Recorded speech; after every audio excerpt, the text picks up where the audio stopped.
Yeah, I want to first thank our fans for being able to adjust on the fly like we had to do today, but especially thank the fans that stuck around after the rain delay. I thought there was a lot of energy for the stadium, not being full after the rain delay, but the energy in the stands was awesome, and that was a big momentum play when we came back out for the second half to go 3 and out on defense, and then march down and score on offense. I felt a little energy and enthusiasm in the stadium, and that was huge for us in terms of this game. So I appreciate that during tough times in the weather. Congratulations to Austin Peay. They got a good football team, and for us, it's on to the next. So we'll open it up.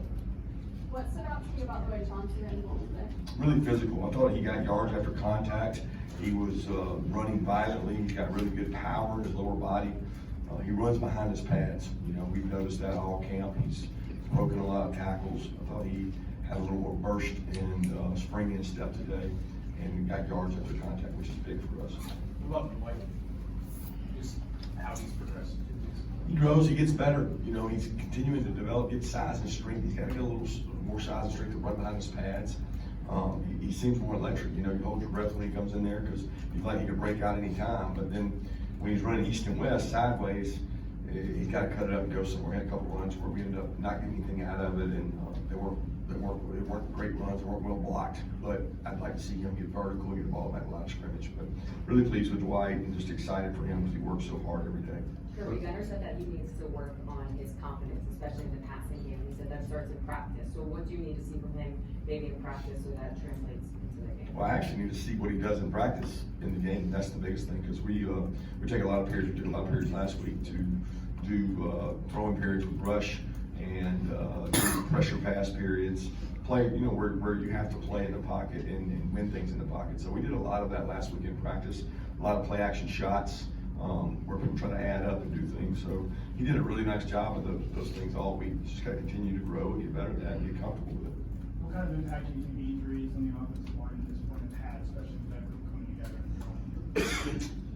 I don't want to lean on that. We've had injuries every year we've been here, right? I don't run from injuries. We're certainly not who we need to be with Ernest out. Juan being out is a factor, but it's not like Juan wasn't here last year. Ernest played more football, but it's the moving parts right now. The guys bouncing around. This guy's here, this guy's there, but that's part of it. When you have injuries, you got to have a guy step up and be ready to play. What disappointed you most about that 2-minute drive right before the half? Disappointed me the most the fact we didn't score.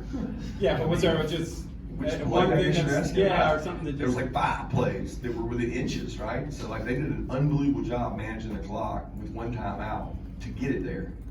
And then I forget what play got us to that spot, but then it was 3 plays where we actually had either a run or a pass completion that didn't get in. So any one of those gets in, or they actually helped us by calling a timeout because we're going to clock it and we're going to lose a down. They call a timeout, they give us another down, and we get the extra down and we don't cash it in. Then we get another down because of a penalty, and we don't cash it in, and we don't cash it in. Looking back, I probably wish that we would have ran the ball earlier, but the thought was that you don't run it when you don't have a timeout, until the end, and we didn't have a timeout. So it was disappointing again, give them credit, and best part is it created a little adversity for us. So I'm glad we had some. Do you have to get on Ethan Barber? Yeah, it was a tough ankle injury. I'm not sure, it was a bad deal. I don't know what the prognosis is going to be or how long, but it was a tough one to see right there, especially in the last play of the half. Kirby, you mentioned almost 2 hour delay with the Lightning. What did you do to keep the team engaged? Because it did look like they came out like the second half and played a little more energy. Yeah, it probably was more what we didn't do. We had a plan of we're going to come in there, got the iPads, got the TVs, and I was like, guys, we can overdo this. So we went in and jumped right on it. And then once we realized, and the forecast said it's going to be a while, we took the pads off, we took the cleats off, we shut it down. We let guys go back to their piece, quiet, sit there, and treated it like a new game when we came back, and didn't try to coach them the entire time. Didn't try to just sit over the top of them. And we had a good 20-minute conversation when we knew we were going back, and then we warmed up and went out there. But the energy helped us more than anything. I think the rest helped our guys energize a little bit too. It was hot that first half, so it was what I call slop ball. Like it gets in scrimmages, it was sloppy. Just guys can't run, guys look bad. You think that we gotta be in shape. There's only so long you can play in wet ball of that temperature. We saw Dontrell get in the mix fairly early. What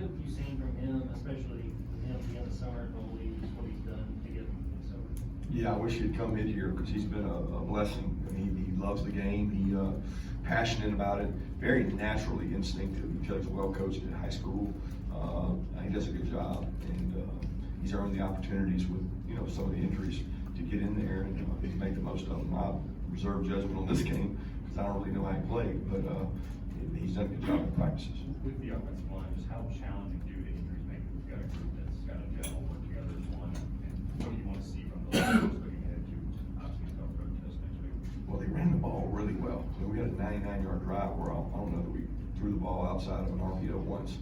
I mean, so they overpowered a group they should overpower. But as far as gelling, I mean, it's more communication, execution. They had a, you know, slip up in pass pro, slip up with a guard letting a run through and get gunner on an RPO. I mean, a couple mishaps that we have to overcome. But we gotta find ways to be explosive. You gotta be able to throw the ball downfield and take shots, and that's probably the toughest thing that I've been most disappointed in. Do you think Gunnar is still lacking confidence in terms of taking the shots downfield, or was today anyone Boston Police defense particularly? I don't think I mean, he does it every day in practice. He does a great job of it. It's more about how people are playing us right now. And there's been 2 weeks in a row that there's just a ton of cushion. I talked to y'all about it before. If you want to play like that, you gotta take what they give you. And we had some really easy throws and you know, we call them an extension of the run game. When you play in our league, those aren't there. Nobody's giving you that. So they don't give you that, then you've got a chance to hit your shot. And it'll be interesting to see as people creep up in our league, are we able to throw it beyond them? How encouraging was it to see Ellis read that hip drill and read it right and then record that first interception? Yeah, it's great. It's good play. I mean, I think it's always a guy's instincts when the ball's in the air. Can you go catch it? It's a great play for him. Damon said it was hard not being able to play last week. How good to get back out there. Just what did you see from him in his first start this season? Had a really big play on the goal line fade to extend that goal line stop, you know, before they flipped the quarter. He had a really nice play down there. He's playing well. He's a leader. We need him to play well. He plays a lot of times into the boundary, and it's good to have his confidence back out there. How much does that late goal line stand for this defense? Sort of give them confidence, even though they were playing over that. I mean, it helps. I mean, any red zone stop is huge, right? I mean, that was a four-play sequence, I guess, or something like that, where they got down there and you know, they're not in till they're in, is our saying. They're not in until they're in, and we're not gonna let anybody in our end zone for free. And the best defenses I've ever been around will not allow you to run the ball in.